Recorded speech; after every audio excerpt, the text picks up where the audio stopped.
आपणकर प्रिय कार्यक्रम आज चर्चार प्रायोजक होती हिंद एग्रो मिशनरीज एवं कंधमाल पिज्जा हट।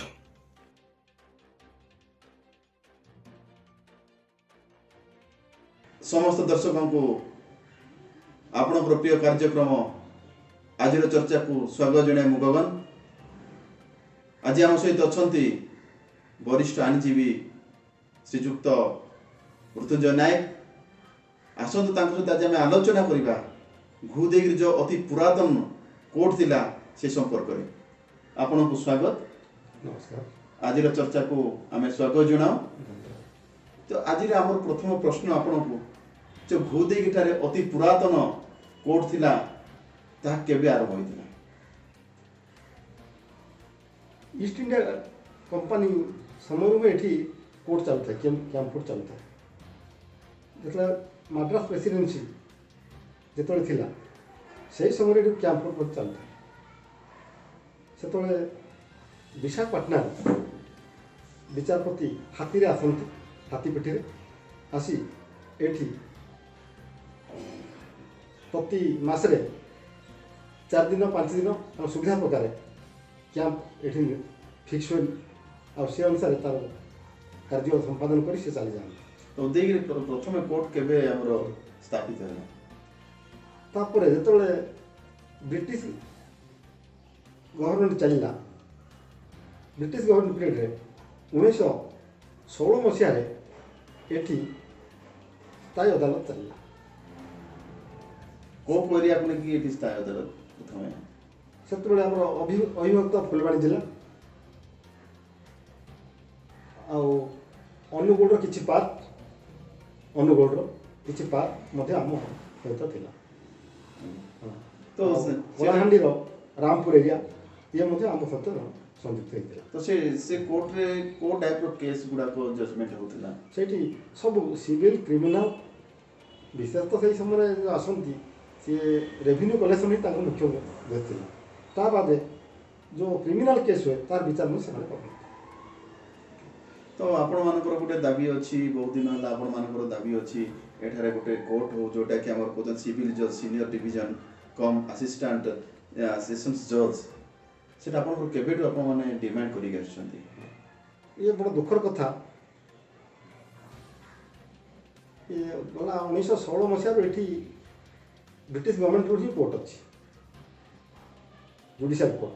जदियो जुडिशियल सेपरेशन आमर 67 मसीह है ता पूर्व ये सिविल क्रिमिनल कोर्ट तहसीलदार द्वारा ही विचार करा जाता। तहसीलदार ही मजिस्ट्रेट भाव नियुक्त पाते और से उभय केस विचार करते। एठी ब्रिटिश सरकार द्वारा गोटे कोर्ट सहर मझे निर्माण कराइला। सेठी समस्त केस विचार होता। स्थायी मजिस्ट्रेट एठी 1920 मसीह रोचे। यह परिस्थिति रे गत 1967 मसीह जुडिशियल सेपरेशन होगा पर तहसीलदार राज्य सरकार अधीन राजस्व विभाग अधीन रही से खाली राजस्व आदाय एवं सीआरपीसी केते सीमित दफा तांको परिसर भीतर रहिला। किंतु जुडिशियल सेपरेशन होगा पर 1967 पर एठी जेएमएफसी काम सिविल जो जूनियर डिवीजन कोर्ट चलुची आ दीर्घ दिन हम ये अंचलवासी दाबी ये सिविल जज सीनियर डिवीजन कम असिस्टेंट सेशन जज निर्माण पर बहुत दिन दाबी आसूची। से दाबी आज पर्यंत पूर्ण हो पारुनी। जदियो एठी सफिशिएंट केस अच्छी गोटे सिविल सीनियर डिवीजन कोर्ट चलिया सफिशिएंट केस अच्छी तथा मत कोर्ट हो पारे।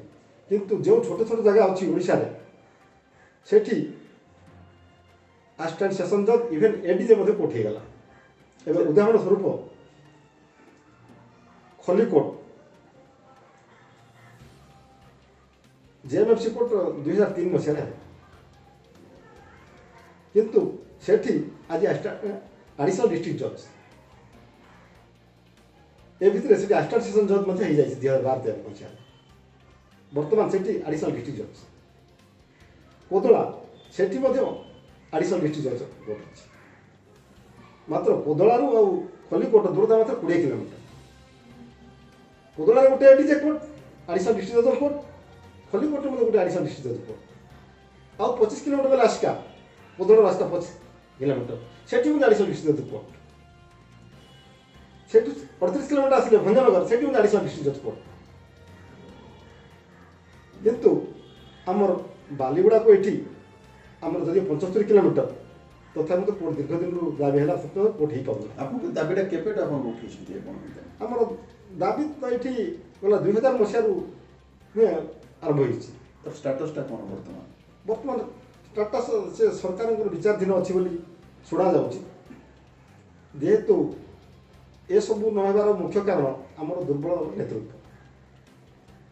ଏବେ ଗଞ୍ଜାମର ଏକ ସବଳ ନେତୃତ୍ୱ ଯୋଗୁଁ ଗଞ୍ଜାମରେ ଗାଁ ଗାଁରେ କୋର୍ଟ ହେଇଯାଇଛି। ଆପଣଙ୍କୁ କହୁଥିଲି କିଛି ସମୟ ଆଗରୁ, ଆସ୍କାରୁ କୋଦଳା 25 କିଲୋମିଟର ରାସ୍ତା, କୋଦଳାରୁ ଖଲିକୋଟ 18 କିଲୋମିଟର ରାସ୍ତା। ସେଇଠି 3ଟା ଜାଗାରେ 3ଟା ଆଡ଼ିସନାଲ୍ ଡିଷ୍ଟ୍ରିକ୍ଟ ଜଜ୍ କୋର୍ଟ ଅଛି, ସବ୍ ଜଜ୍ କୋର୍ଟ ଅଛି, ସିଭିଲ୍ ଜଜ୍ ସିନିୟର ଜୁନିୟର କୋର୍ଟ ଅଛି, ପୁଣି ଜେଏମ୍ଏଫ୍ସି କୋର୍ଟ ବି ଅଛି। କିନ୍ତୁ ଇଏ ଯଦିଓ ପୁରୁଣା କୋର୍ଟ, ତଥାପି ଏଇଠି ଜେଏମ୍ଏଫ୍ସି କୋର୍ଟ ବିନା ଅନ୍ୟ କୋର୍ଟ କିଛି ନାହିଁ। ଯଦି ଆମର ଆସିଷ୍ଟାଣ୍ଟ ସିନିୟର ଜଜ୍ କୋର୍ଟ ହୁଏ ତ ଲୋକଙ୍କର କ'ଣ ବେନିଫିଟ୍ ହେବ? ସିଭିଲ୍ ଜଜ୍ ସିନିୟର ଡିଭିଜନ କି ମାଷ୍ଟର ସେସନ୍ ଜଜ୍ ହେବା ଦ୍ୱାରା ଲୋକେ ଅଯଥା ଖର୍ଚ୍ଚାନ୍ତ କରି ଯେଉଁ ବାଲିଗୁଡ଼ା ଯାଉଛନ୍ତି 75 କିଲୋମିଟର ଦୂରକୁ, ଗରିବ ଲୋକମାନେ, ସେଥିରେ ସେମାନେ ବଞ୍ଚିତ ହେଇଯାଆନ୍ତେ, ସେମାନେ ରକ୍ଷା ପାଇଯାଆନ୍ତେ। ସେମାନଙ୍କୁ ଯେଉଁ ଖର୍ଚ୍ଚାନ୍ତ ଆର୍ଥିକ ଖର୍ଚ୍ଚର ସମ୍ମୁଖୀନ ହେଉଛନ୍ତି, ସେଥିରୁ ସେମାନେ ରକ୍ଷା ପାଇଯାଆନ୍ତେ। ତା ବାଦେ ବାଲିଗୁଡ଼ାକୁ ମଧ୍ୟ ଜିଉଦେଇରୁ ପର୍ଯ୍ୟାପ୍ତ ଯୋଗାଯୋଗ ବ୍ୟବସ୍ଥା ନାହିଁ। ପ୍ରାଇଭେଟ୍ ବସ୍ କମ୍ୟୁନିକେସନ୍ ନାହିଁ କି ସରକାରୀ ବସ୍ ମଧ୍ୟ କିଛି କମ୍ୟୁନିକେସନ୍ ନାହିଁ। ତ ବର୍ତ୍ତମାନ ଆପଣଙ୍କର ଏଠି କେଉଁ କେସ୍ ଗୁଡ଼ାକ ଏଠି ବିଚାରାଧୀନ ହୋଇପାରୁନାହିଁ, ଯେଉଁଟାକି ଆମକୁ ବାଲିଗୁଡ଼ା ଉପରେ କିମ୍ବା ଫୁଲବାଣୀ ଉପରେ ନିର୍ଭର କରିବାକୁ ପଡ଼ୁଛି? କୌଣସି ସେସନ୍ କୋର୍ଟ ଏଇଠି ବିଚାର ହେଇପାରୁନାହିଁ, ଯେହେତୁ ମାତ୍ର ଏଇଠି ଜେଏମ୍ଏଫ୍ସି କୋର୍ଟ ଅଛି। ଜୁଡ଼ିସିଆଲ୍ ମାଜିଷ୍ଟ୍ରେଟ୍ ଫାର୍ଷ୍ଟ କ୍ଲାସ୍ ମାନେ ବିଚାର ବିଭାଗର ସର୍ବନିମ୍ନ ଅଦାଲତ, ଯେଉଁଠି ପ୍ରଥମ ଶ୍ରେଣୀ ବିଚାର ବିଭାଗୀୟ ମାଜିଷ୍ଟ୍ରେଟ୍ ଅଛନ୍ତି, ଜୁଡ଼ିସିଆଲ୍ ମାଜିଷ୍ଟ୍ରେଟ୍ ଫାର୍ଷ୍ଟ କ୍ଲାସ୍, ସେ ତାଙ୍କ କ୍ଷମତା ପରିସର ଭିତରେ ଯାହା ଦିଆହେଇଛି ସେ କେବଳ କେସ୍ ବିଚାର କରିପାରିବେ, ସେସନ୍ କେସ୍ ଇଏ ବିଚାର କରିପାରିବେ ନାହିଁ। ଯଦି ଆମର ଆସିଷ୍ଟାଣ୍ଟ ସିନିୟର ଜଜ୍ କୋର୍ଟ ହୁଏ ତାହେଲେ ଆମର କେଉଁ କେଉଁ ଅଞ୍ଚଳ ବେନିଫିଟ୍ ପାଇପାରିବେ? ଆମର ଆସିଷ୍ଟାଣ୍ଟ ସେସନ୍ ଜଜ୍ କୋର୍ଟ କିମ୍ବା ସିଭିଲ୍ ଜଜ୍ ସିନିୟର ଡିଭିଜନ ହେଲେ ଆମର ଜିଉଦେଗିରି ଜେଏମ୍ଏଫ୍ସି କୋର୍ଟ ପରିସର ଭିତରେ ଯେତେ ଏରିଆ ଅଛି, ଆପଣଙ୍କର Chakapada block, Tikabali block, Raikia block, ଜିଉଦେଗିରି block, NAC ସବୁ ତାର ବେନିଫିଟ୍ ନେଇଯିବ। ତ ବର୍ତ୍ତମାନ ଆମର ଏଠି ଆସିଷ୍ଟାଣ୍ଟ ସିନିୟର ଜଜ୍ କୋର୍ଟ ନଥିବାରୁ ଲୋକମାନେ କେଉଁ ପ୍ରକାର ଭାବରେ ସମସ୍ୟାର ସମ୍ମୁଖୀନ ହେଉଛନ୍ତି? ଲୋକମାନେ ଗୋଟେ ସାଂଘାତିକ ସମସ୍ୟାର ସମ୍ମୁଖୀନ ହେଉଛନ୍ତି। ସେମାନେ ବାଧ୍ୟ ହୋଇ ବାଲିଗୁଡ଼ା ଉପରେ ନିର୍ଭର କରୁଛନ୍ତି। ବାଲିଗୁଡ଼ା କୋର୍ଟ ଯିବା ପାଇଁ ହେଲେ ତାଙ୍କୁ ଗାଡ଼ି ଅପେକ୍ଷା କରିବାକୁ ପଡ଼ିବ। ଯଦି କୌଣସି ମତେ ଏଇଠୁ ଯଦି ପଳେଇଯିବେ, ଫେରିବା ପାଇଁ ତାଙ୍କ ପାଇଁ ଗାଡ଼ି ନାହିଁ, ସେ ରାତି ଗାଡ଼ିକୁ ଅପେକ୍ଷା କରିବେ। ଯାହା ଫଳରେ ଅନେକ ସମୟରେ ବିଭିନ୍ନ ଅସାମାଜିକ ତତ୍ତ୍ୱଙ୍କ ହାତରେ ମଧ୍ୟ ସେମାନେ ପଡ଼ିଯାଉଛନ୍ତି। ଆସିବା ବେଳେ ରାତି ହେଉଛି, ଗାଡ଼ି ବାସ୍ ଷ୍ଟାଣ୍ଡରେ ରହିବାକୁ ପଡ଼ୁଛି, ଏଭଳି ବିଭିନ୍ନ ସମସ୍ୟା ସମ୍ମୁଖୀନ ହେଉଛନ୍ତି। ଯଦି ବର୍ତ୍ତମାନ ଆମେ ଦେଖିବା ଚକାପାଦରୁ ଯଦି ଜଣେ ବାଲିଗୁଡ଼ା ଯାଉଛନ୍ତି, ଜଣେ ଲୋକ କିଛି ଆଇନର ସାହାରା ନେବା ପାଇଁ ଯାଉଛନ୍ତି, ତାଙ୍କୁ ପଡ଼ୁଛି ଅନ୍ୟୁନ 150 କିଲୋମିଟର ପାଖାପାଖି। ଆଉ ଫୁଲବାଣୀ ଗଲେ ବି ସେଇ ପ୍ରକାର। ତ ୟା ପାଇଁ କ'ଣ ସଲ୍ୟୁସନ୍ କ'ଣ ହେଇପାରେ? ତା ପାଇଁ ସଲ୍ୟୁସନ୍ ହେବ ଜିଉଦେଗିରିରେ ଯଦି ସିଭିଲ୍ ଜଜ୍ କା ମାଷ୍ଟର ସେସନ୍ ଜଜ୍ ଏଠି ପ୍ରତିଷ୍ଠା ହେବ, ତାହେଲେ ଚକାପାଦ ଲୋକ, ରାଇକିଆ ଲୋକ କିମ୍ବା ସ୍ଥାନୀୟ ଲୋକ, ଟିକାବାଲି ଲୋକ ସମସ୍ତେ ତାର ବେନିଫିଟ୍ ନେଇପାରନ୍ତେ। ଏବେ ଚକାପାଦରୁ ଯେଉଁମାନେ ଯାଉଛନ୍ତି ବାଲିଗୁଡ଼ା, ସେମାନେ ସେଇଦିନ ଆଉ ଗାଁକୁ ଫେରିବାର ପ୍ରଶ୍ନ ହିଁ ନାହିଁ। କାରଣ ଚକାପାଦ ସେପଟେ ଗଞ୍ଜାମର ବୋର୍ଡର, ସେପଟେ ନୟାଗଡ଼ ବୋର୍ଡର, ଯାହା ଫଳରେ ବହୁ ଦୂର ଦୂରାନ୍ତରୁ ଲୋକ ବାଲିଗୁଡ଼ା କୋର୍ଟ ଉପରେ ନିର୍ଭର କରୁଛନ୍ତି। ଆପଣ ଗୋଟେ ପଏଣ୍ଟ ଏଠାରେ କହିଲେ କି ଦୁର୍ବଳ ନେତୃତ୍ୱ। ତ ଆପଣଙ୍କର ବି ବାର୍ ଆସୋସିଏସନ୍ ଅଛି ଉଦୟଗିରିରେ, ତ ଆପଣ କେଉଁ ପ୍ରକାର ଭାବରେ ଷ୍ଟେପ୍ ନେଇଛନ୍ତି ଏଠାରେ ଯେଉଁ ଆସିଷ୍ଟାଣ୍ଟ ସିନିୟର ଜଜ୍ କୋର୍ଟକୁ ସ୍ଥାପନ ପାଇଁ?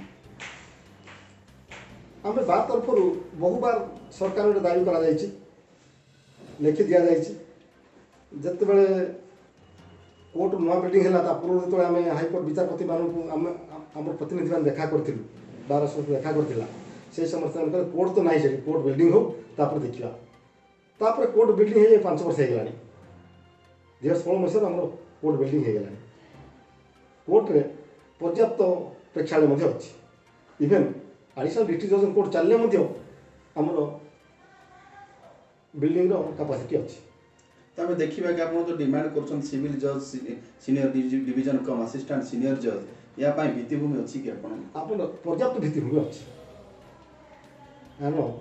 एठिकार 70% सिविल जज civil court civil senior division case आउ सेशन जजर केस 70% फिडिंग कर बालीगुड़ा सेशन कोर्ट जहाँ फल एठी जदि सिविल जज सीनियर डिवीजन कि असिस्टेंट सेशन जज कोर्ट निर्माण हो पार ताहले यही 4टी ब्लॉक अन्यून 2 लाख लोक बेनिफिट पाइबा जो वर्तमान जो कोड अच्छी जोटा कि आम जेएमएफसी कोड अच्छी तो ताठू अधिक कौन जिन दरकार पड़ो जोटा कि आम सिविल जज सीनियर डिवीजन कम असिस्टेंट सेशन जज अधिक किसी भित्तिभूमि दरकार पड़ो किसी भित्तिभूमि आवश्यक ना खाली सरकार चाहिए स्टाफ अपॉइंटमेंट देवे जड़े असिस्टेंट सेशन जज कम सब जज को अपॉइंटमेंट देवे स्टेनो किरानी पियोन स्टाफ खाली देवा दरकार आमर सफिशिएंट बिल्डिंग अच्छी तो वर्तमान आम देखा जोटा कि असिस्टेंट आमर जोटा कि जेएमएफसी कोड अच्छी वर्तमान जो जार बिल्डिंग्स हो जो मेन पावर हो सेटा कौन वर्तमान सफिशिएंट अच्छी ना किसी दरकार पड़ुची नहीं मेन पावर तो जहाँ अच्छी से कोर्ट चली जदि नुआ कोर्ट हेल्ले पूरी मेन पावर आवश्यक हम अन्यून पूरे असिस्टेंट सेशन जज